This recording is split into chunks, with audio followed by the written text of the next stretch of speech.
Now, lots of times when you're in the grocery store, they'll have a London broil, and it's a cheaper cut of meat. And it looks like a roast that you can make in the crock pot for a cheaper price, and which it can be. I'm going to give you a tip. If you decide to use a London broil in a roast, like you would just be making another chuck roast or whatever kind of roast in a pot roast, make sure that you put a lot of meat tenderizer on it and let it marinate in the refrigerator overnight before you use it to make a roast with. Otherwise, it's going to be a really chewy cut of meat once you get it on the plate. Now today, I am not using this for a roast. We are going to be using this and grilling it. All right, so we're going to get started. I'm going to bring you a little bit closer, and we're going to start mixing up this delicious marinade.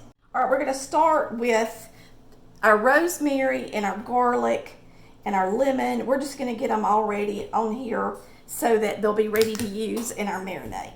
Because I live in a small area, we don't have a really good produce department, so lots of times the garlic that I get is not fresh, and so many times I do have to cut a couple of bad spots off of it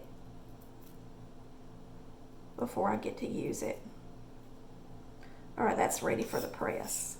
All right, now we're just going to take off these sprigs of rosemary, and we're going to mince them. Good. We're just going to dice this up. Just try to take the woody parts off there and then just dice it or mince it. And you're just going to have to go over it a lot.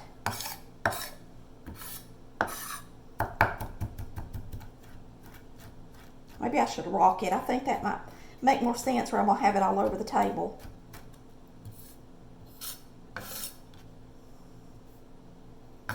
This is not a rocking chef knife, it's actually a dicer, but you can rock it nonetheless. These are Rata knives. I use all Rata knives. They're very affordable, very sharp, and you can buy the sharpener for nearly nothing and keep them sharp all the time. That looks good for our marinade. Perfect. Now we're going to slice our lemon, and now we've got all these fresh ingredients ready for our marinade. I'm going to use about a half cup of soy. Pouring it in. This is an 1/8 cup. I'm going to put almost the whole 1/8 cup, okay? For the red wine vinegar, we're going to use about an 1/8 cup of that.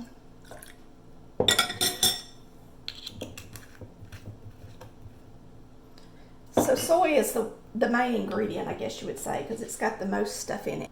Now we're going to use some dried mustard, and I'll put in about a teaspoon. Let's add about an 1/8 cup of brown sugar to it too, y'all. We're going to add some pepper.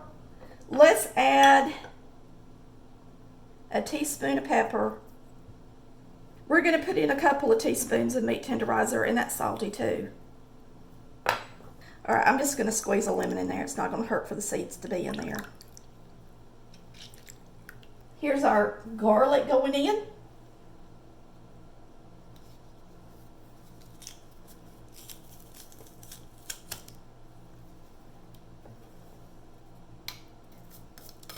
And then our rosemary. We're going to mix that up good. We're going to get this in a bag. And since I'm marinating this and I've got the meat tenderizer in it, there's really no sense in me scoring it or worrying about doing something like that, because it's going to be nice and tender when we're done. So I'm going to half this in half.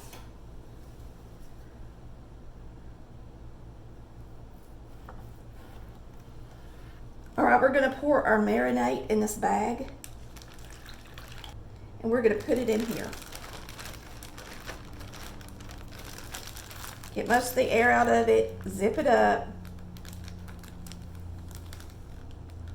I'm going to go rinse my hand off. I'm going to wipe the edge of the bag because I had touched the steak. And now what we're going to do is lay it out on the counter for a second and just really kind of massage that down in there good. And then we're going to place this in the refrigerator, and we're going to let it sit in the refrigerator overnight in this marinade. And I'm actually going to let it kind of curl up. I'm going to let it sit in that direction, and that way it's mostly covered in the marinade. All right, you can see our marinated steak, and it has been in there overnight and then a little bit longer because this is the evening we're making supper. We have a griddle on the stovetop heated up, and it is hot, okay? I don't want this to smoke too much. I've got to use my fan to do this because we are grilling this. We're going to grill it 2 minutes per side, and I'm going to time it. And so you're just going to be watching me because this is going to be fast. It's going to be smoky, and that's pretty much it. I am going to put a little oil on the outside of it just so that it don't stick to the pan too much.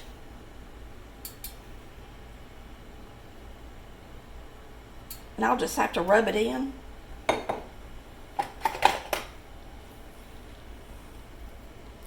And I'm just mostly, like I said, doing that so that it doesn't completely stick to my pan. And then we'll go ahead and oil the other side while it's searing on this side. So you're really just getting a nice grill mark on it, 2 minutes per side.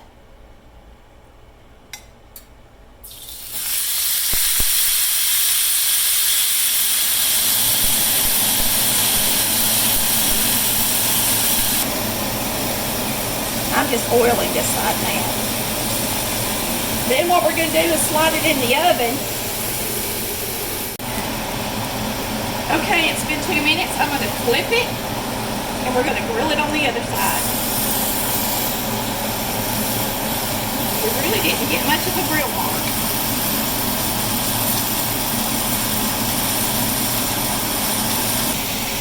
You can buy a cast iron grill for the top of the stove like this, and it may give it a better grill mark if you really want a grill mark, but a grill mark's not necessary for what we're doing.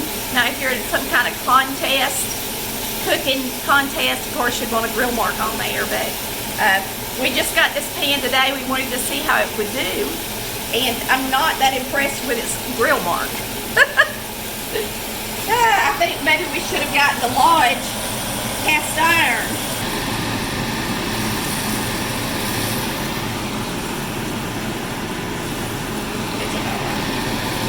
Alright, we're going to reach in here and get a cast iron pan that's preheated in the oven.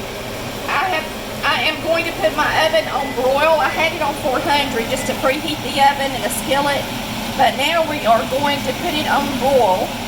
Alright, I want to put this in there, and a thermometer's got a little dot on it, a little indentation. You got to make sure and get your thermometer deep enough in the meat so that it will read from that side, from that part. Now that should work, because that's about where the indentation is. Alright, we're going to put this back in the oven.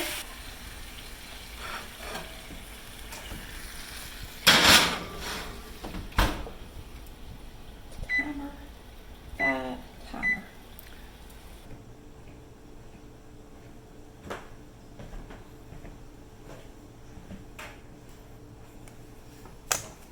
Okay, while that's in there, I'm going to unwrap my corn. I had this in the microwave, so it's going to be really, really hot. Matter of fact, I think I'm going to cut the ends of it off.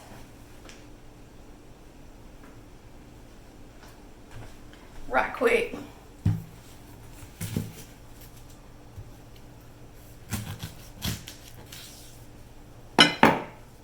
And this is what we're having for supper. Corn on the cob. Let me get me a paper towel.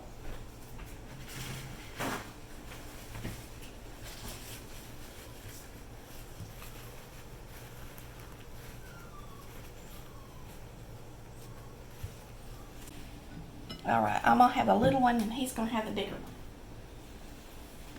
one. Whoa, this should be done. We'll turn off our broccoli. Should we go ahead and flip it? It's been almost 5 minutes. All right, we're going to pull this out. It has been 4.5 minutes. and we are going to flip it.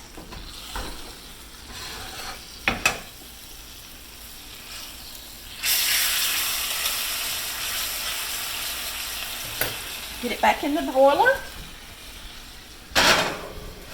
It's hot. And we got to get it off the skillet and let it rest a second before we carve it.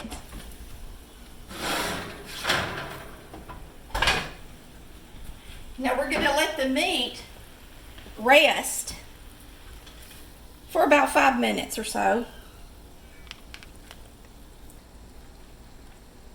I'm going to pull this out. The key to cooking a London broil is broiling it, marinating it, and then knowing where to cut it and how to cut it across the grain. So we'll let this sit here 5 minutes and all those juices are going to settle back in there, and then we're going to carve it. You don't want to carve it early or you'll lose all of the juice out of the meat.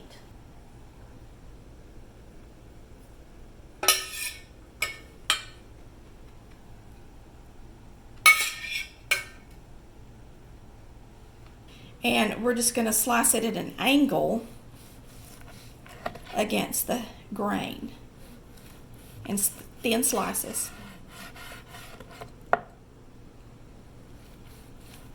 And we cook this to a medium.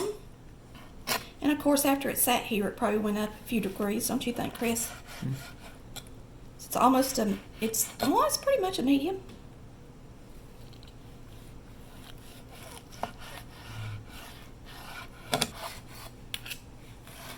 Okay. Looks pretty. So I'm going to get a few and lay on my plate.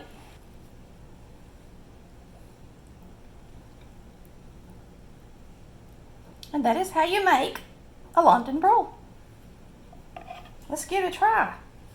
We got all that good stuff in the marinade. We'll see if it was worth all that trouble. Now the good thing about this cut of meat is it's usually much cheaper to buy. And you can afford it when you might not can afford a rump roast or something like that.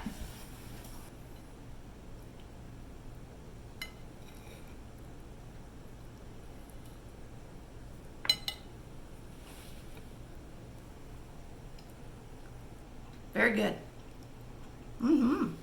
Nice, tender. You can taste the garlic for sure. The soy, I mean, it's really good. That would be really good even with a pan sauce, okay? So, I hope you've enjoyed watching how to make a London broil with Collard Valley Cooks. Y'all come back and see us, and thanks for watching. We love you. Bye.